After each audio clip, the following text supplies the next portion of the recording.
folks, today we're going to rebuild a 6.4 Powerstroke. So I'm going to do a step-by-step for you on how to pull the cab up and how to rebuild this motor. So let me start off by saying I've rebuilt a couple of these and pulled the cabs off a couple.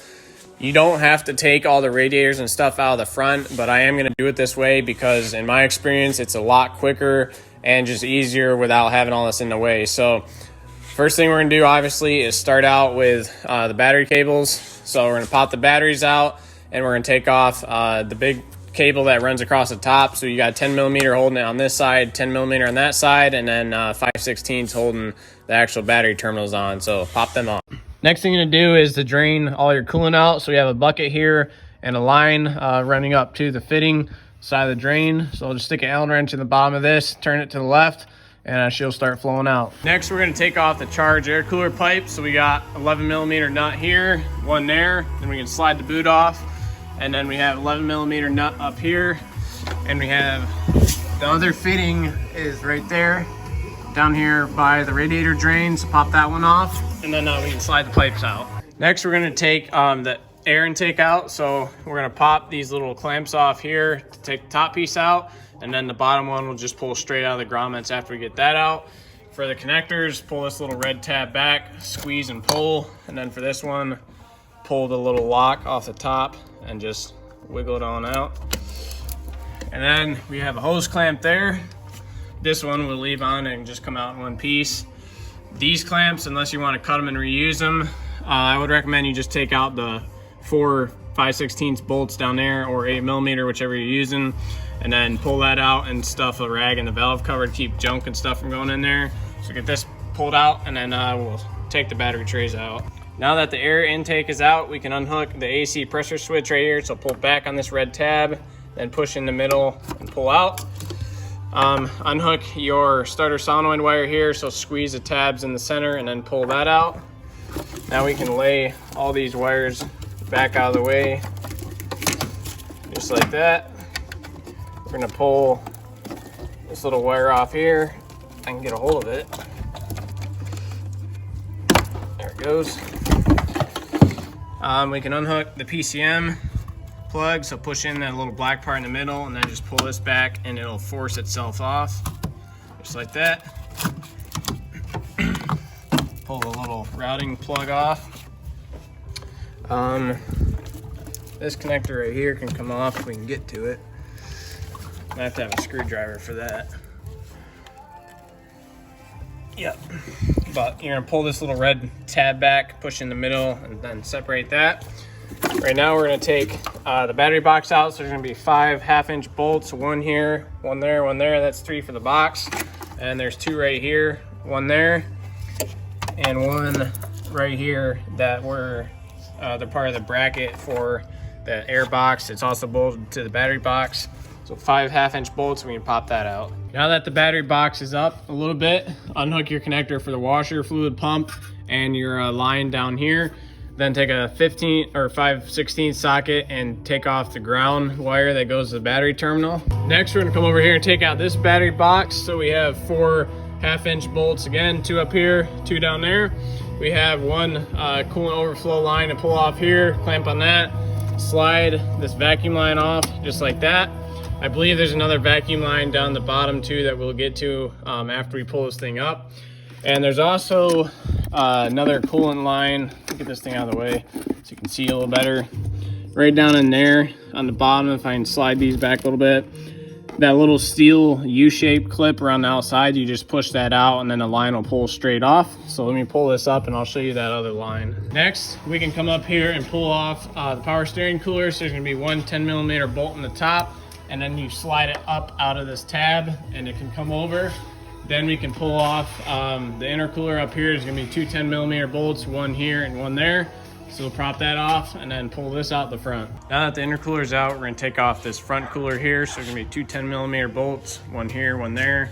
We're gonna take off the hood release cable. So just open that cover and pull that straight out, and then pull off the little bracket part right there.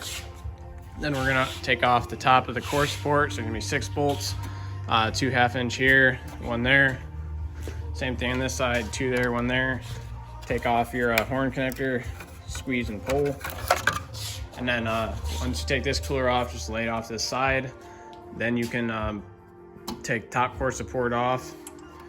You also need to unhook the latch release that's down here. So just slide the cable around like that, and then get a pair of pliers, squeeze, and that'll pull through.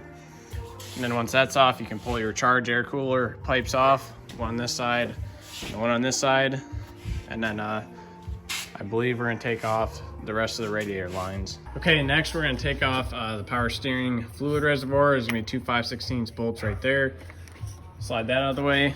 And then we're gonna take off the top fan shroud here. So there's gonna be 4 5/16 bolts, one up here and one down there, one up here, one down there. And then we're gonna take off these lines, bottom radiator line, and pull the radiators.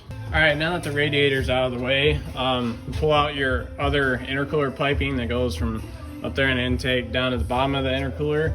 Then we're gonna take out this bottom shroud. So there's gonna be 2 5/16 bolts right here for the fuel cooler pump. And then there's a bunch of little push pins and stuff that hold the radiator hoses and the wiring harness on down there. So for this style, you can go underneath and pry down on it, or you can probably just whack it with a mallet up on this side. And then these guys right here that have the little prongs on them, you just squeeze those. I can get a pair of pliers here. Squeeze them like that, and they'll just push right through. All right, now that the lower fan shroud is off, the next thing to do is take your fuel cooler assembly and slide it back up around there and lay it on top of the motor. So it comes down through underneath here and just lays over the bumper. So snake it back up underneath there, underneath the power steering lines here, and then you can just lay the whole thing up here along with this little radiator. Once that's done, then we're gonna take the fan and the fan shroud off. So there's gonna be 4 13mm bolts for the fan shroud, 1, 2, 3, and 4 right there. Then you take your fan off.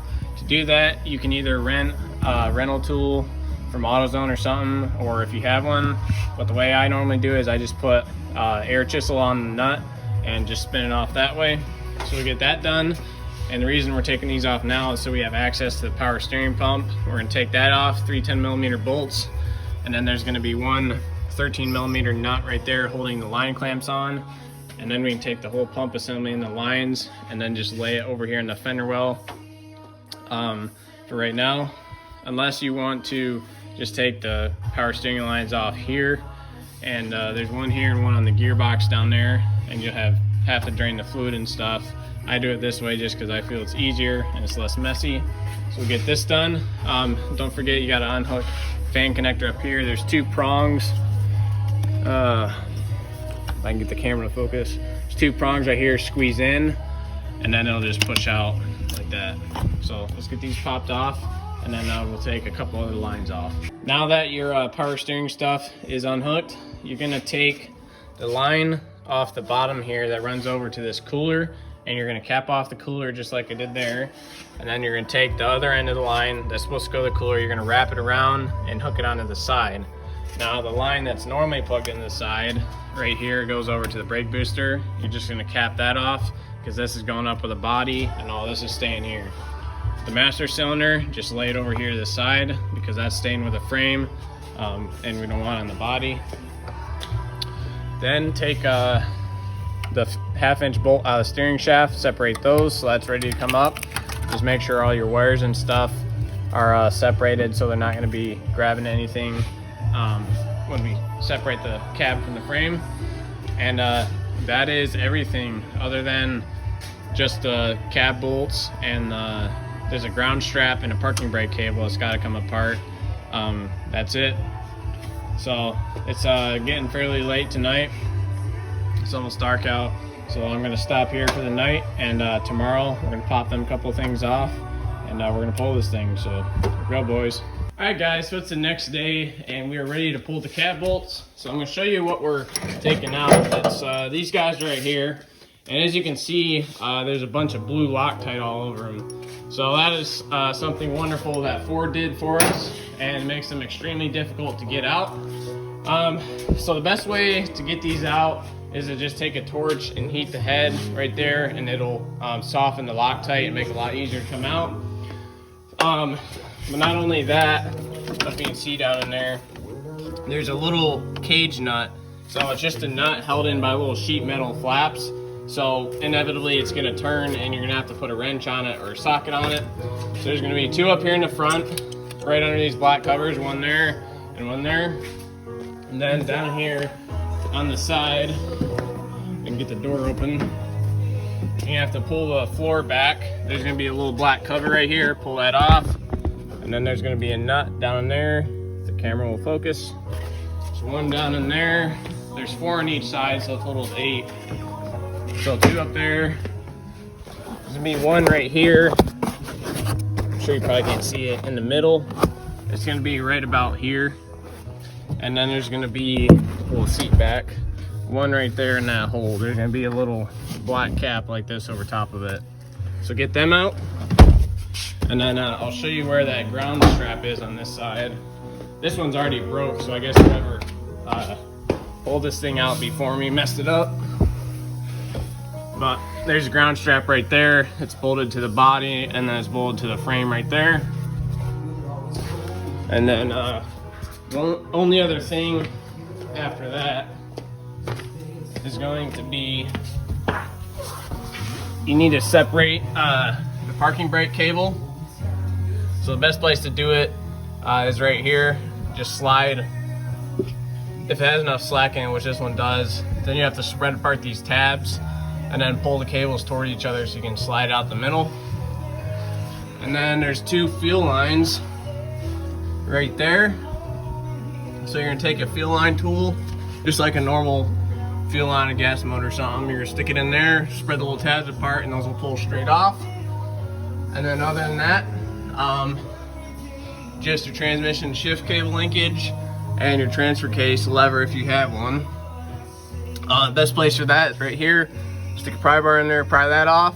And then for your transmission shift cable, stick a pry bar behind here, pry it off, same thing. And then take out the 2 bolts that are bolting it. The 2 bolts that are bolting the little bracket thing to the transmission, take that out.